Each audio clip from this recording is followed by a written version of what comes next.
Hey everybody, in this LEGO City update, we're going to be adding details to our residential area where we have a whole bunch of cool sets like the McAllister's house, Simpson's house, also this school mock, the Creator 3-in-1 house, 4 Privet Drive, the Modern Family Home, the Apple Tree house with no apple tree, also the Up house.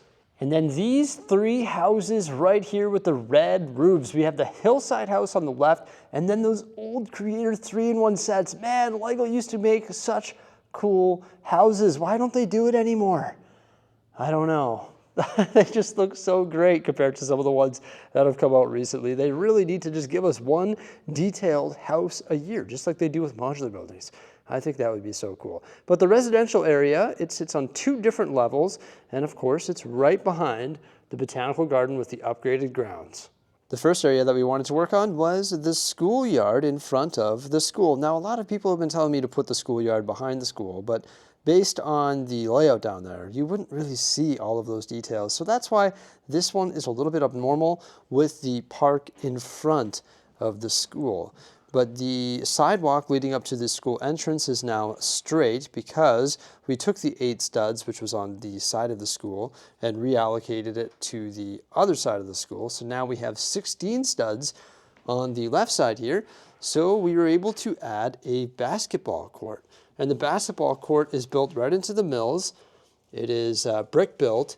We just did some white lines there to represent the free throw line and just brick built it, along with some basketball hoops, which are held in place using the 1x2 Technic bricks with the axle hole. And then we have these really cool backboards with the ring hoops. And of course, they're held in place by the axles. And beside that, right up against the retaining wall, there is a bench. And there's another bench right there with a tree in behind, a couple garbage cans. I also redesigned the bicycle rack just so it actually stays there. Before I was using this little ladder element, but I was able to modify it using bars and droid arms. So now the bike doesn't fall over when we move the module, and it's actually locked in place, which is pretty neat. On this side of the school, which is going to be right up against the Simpsons yard, so we've got an idea to make a better fence line along there. We added some planters, so some nice planter designs using dark tan, some brackets, also reddish brown, and then all sorts of flowers. And we have 2 picnic benches along with this tree. And then the star of the show, of course, is the playground. So we actually built it down into the mills, and we changed it up from green to tan, giving a sand effect, and we added all sorts of mini builds. So yeah, the playground goes right up against the retaining wall as well, which is built with all masonry bricks, and you can see there's all sorts of fun things that the children can interact with here, starting with the swing set, built with the bar elements, various connectors, some Technic bricks on the top there, more bar elements, and then of course the gold chain connecting to the swing. We just have this here. It's just something that kids can like climb on, you know, do some parkour maybe. This spins, classic playground attraction. And then we have the teeter-totter. And the star of the show was inspired by a rebrickable model. This is just like the whole, what do you want to call it, jungle gym, I guess. It's got the heights going up to it there, like the little square steps, and then there's the steps with the handrail. Inside there's a green ladder, which adds a nice pop of color, and so does the red supports. We use these elements to create the roof from the road plate packs. You've got an interesting climbing thing there, and also the fake telescope. I think the yellow adds a nice pop of color as well, and it also matches up with that slide. The one thing that it is lacking is, of course, minifigures, but we're going to continue working on some other modules in the residential area there, and then the final detail, once they're all placed, we'll be adding all the minifigures.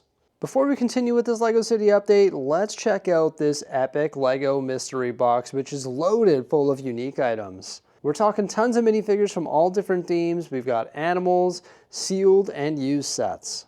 Of course, all of these items are going to be auctioned off during my next Whatnot show, starting at only $1. Thank you so much, Whatnot, for sponsoring this video. The show's going down on Saturday, March 29th, starting at 12 o'clock Mountain Time. During that show, we're going to be featuring all of these awesome items. Like, look at this. There are so many cool minifigures. and some vintage stuff that I've never seen sealed before, so that's super neat. And there's also a bunch of mini builds, battle packs, etc. It's pretty cool. So all of these items are going to be featured during that show, and I'm also going to be giving away 10 items for free. The giveaways are no strings attached. I cover the international shipping, and of course you do not need to make a purchase in order to enter in for your chance to win. If you're not on Whatnot, you can join using my affiliate link, which is in the pinned comment and description below. And when you join using that link, you're going to get a $15 credit, which can be redeemed on your first purchase. But this is a really nice lot right here. Like, take a look at these minifigures. There's even a glow-in-the-dark ghost in there, which is super cool. So I hope to see you there on this upcoming Saturday. All right, let's get back to the LEGO City update. All right, the next upgrade is the apple tree house. Our original design didn't even have an apple tree. Of course, all of our Creator 3-in-1 houses have been modified because they're on a mill split. But we have this giant apple tree now. Just used some red studs to represent apples. Didn't have enough of the pre-molded apples, but we did put some around the base of the tree, and we put some odd-shaped dark tan wedge plates down there as well, just to break up the green color. This guy loves mowing his lawn, so we've got some nice mowed grass there, but he's a little bit concerned about the mushrooms growing in the back corner there, and he can't get his mower behind the house, so there's some overgrown grass. Some slight improvements. I think it needed the apple tree. It's the apple tree house, so there you go. I noticed the chimney was looking a bit strange as well. It was like tan and light gray, and it didn't look that good, so I decided to change it to all light gray with the dark gray top, and I built it using masonry bricks. The Creator 3-in-1 townhouse, I think it's called. I love this one because it sits on 1.5 base plates with the garage. Super cool. So we added the planter out front, and we put some rounded 1x2 plates and topped those with the ingot tiles and then various flowers, and added the reddish brown to represent dirt. Also put some curved slopes over the door. Nothing too major, but it tidies it up a little bit. Less exposed studs. And then these little spruce trees here, built with the Technic elements and the dark green fern pieces. And around back, once again, can't get their mower back there, a little bit overgrown. You won't see those details, but it's worth adding just for the story, right? One thing that drives me nuts about this house is these windows. They go in a little bit, and they do that very easily, so they're always like inset a little bit, like the shutters. This is the modern family home. It actually has a light brick built into it. No, my light brick is out of batteries. I should probably change that. This is a beautiful house, though. I like this one. Not many changes were made to the yard. We did use some of these pre-molded trees here beside the basketball net there. Then we have the driveway. I added wedge plates on either side of the driveway and also the walkway just to give it a little bit of a color break. And then some of these fern elements as well with the 2x2 circular plates underneath. But I don't think it needs much more than that. Ford Private Drive has been improved substantially, and the original set, of course, didn't have a closed back and it didn't have the garage, but we actually took two different sets of instructions from Rebrickable and merged them together to create this, and then we put it on a mill's plate. We tidied up the yard in a big way. There was like owls all over the place, so now all the owls are on top of the house and they're flying overhead, like there's Hedwig right there, and they're scaring the Dursleys. Of course, they're getting all the mail. That's why the mail's stuffed in the front door there in the mail slot. We've got some new bushes that were added, also this bird bath. Their yard is actually quite plain, but it does have this fence, which has been improved as well. We use these cylinders and the upright clip elements, and then those like strings that usually hold like lights or Christmas lights to create the fence. And we did that on this side as well. We actually cut one of them to the right length just to get the consistent look. But this is a really nice little module here. I like it. It is lacking the gazebo that they have out back, but I feel like that would increase the depth of the building. We do like having the driveway and the larger front yard just because it represents the house found within the books. So we didn't want to give it the gazebo just because we thought it would take up too much space, but I think this is really cool. The one thing it's lacking is the Weasley's flying car, and of course we'll create that story once we actually place this in the LEGO City.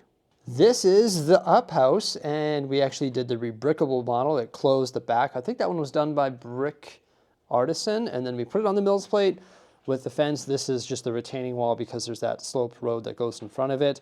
But we've got Doug, Russell, and Carl out front there with the gate and the helium for filling balloons.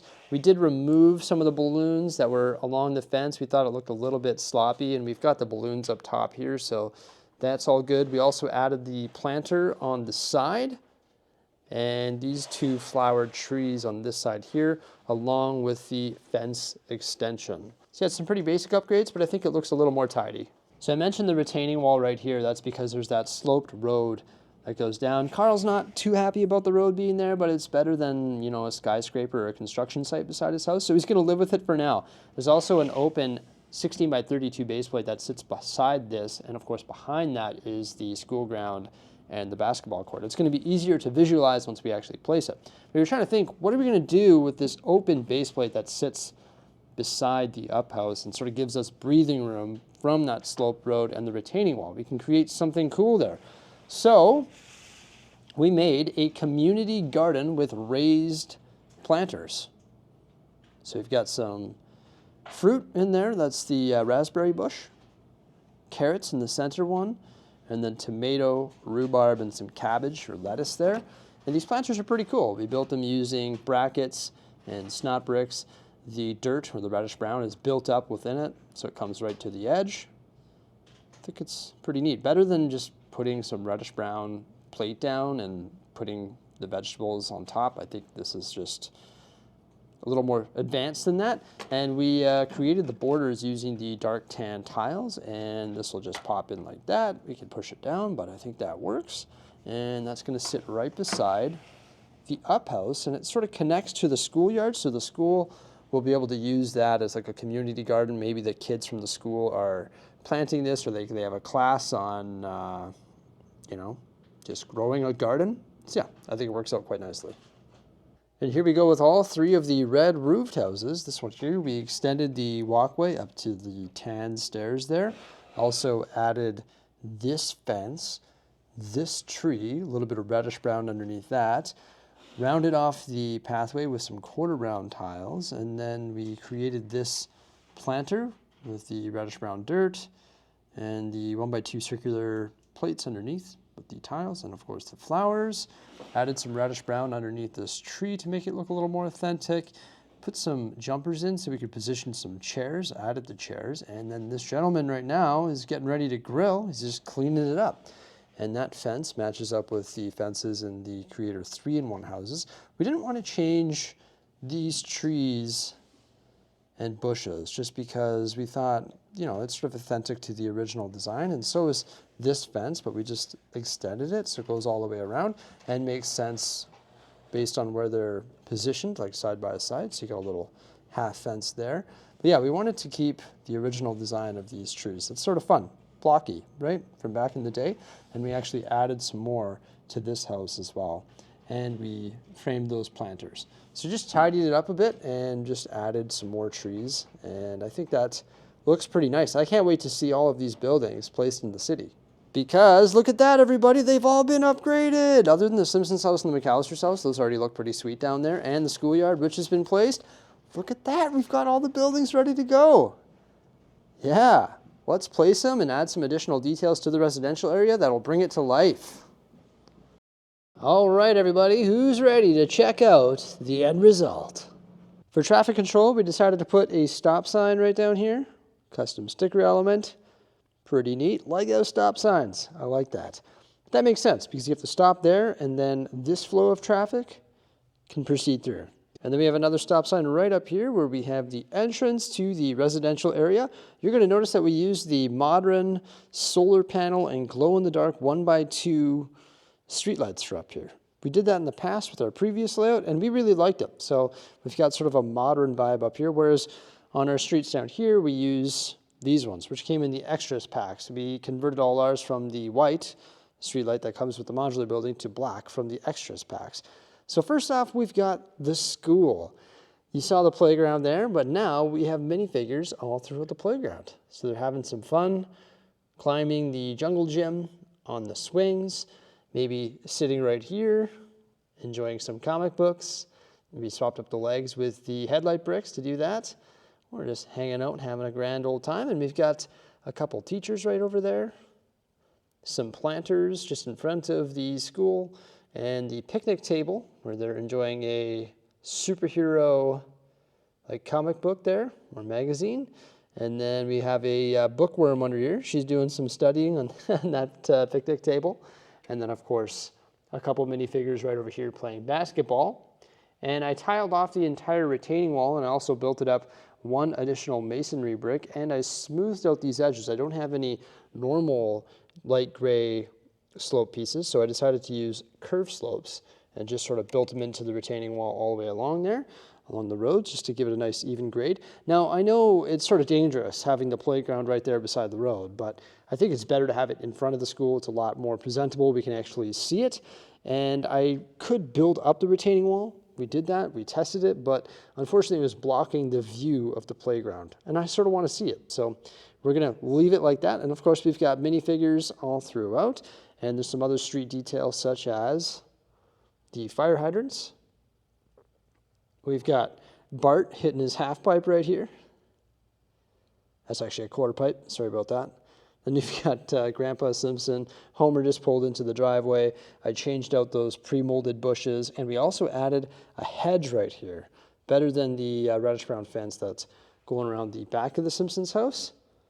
And we've got Harry and Marv scoping out the McAllister's house, and the pizza delivery driver just rammed into the little statue there. He's got a big stack of pizza about to be delivered. And then we have a mailbox bank right over there, along with some more vehicles on the road. Then over here, we've got more sidewalk details, minifigures, owls, and also the Weasley's flying car. So we were able to put it at an interesting angle and pitch it downward by using the hinge piece and also one of the turntables. So yeah, we think that looks pretty cool. Lots of action happening right there. Then just a few minifigures scattered throughout. And I really like the look of Bart Simpson's treehouse. There's another Bart Simpson in the treehouse right now. Uh-oh, it's a multiverse. There's two Barts. But I like how it just pokes out above all of the houses. I think it's got some nice height there. Then, of course, there's other minifigures. One just pulled a carrot out of the community garden there. And more minifigures just walking around. And, of course, vehicles as well. We've got that vintage taxi up top here. And that orange car driving past the botanical garden as well. We didn't want to overload this area with minifigures because it's the residential area, so it's a little bit quieter than, say, downtown. So we didn't want to put too many vehicles either, just because the streets would be a little bit quieter here, right? But there we go, everybody. We were able to detail all of the buildings found within the residential area, add some more details to the streets and sidewalks, and just sort of bring it to life, which is pretty exciting. We've been meaning to take care of this for quite some time, and there you go. It's done. Pretty epic. Everybody, thank you so much for coming on by. We hope you enjoyed this video. Please remember to like, subscribe, and stay tuned for some more great stuff coming out in the near future. Bye for now.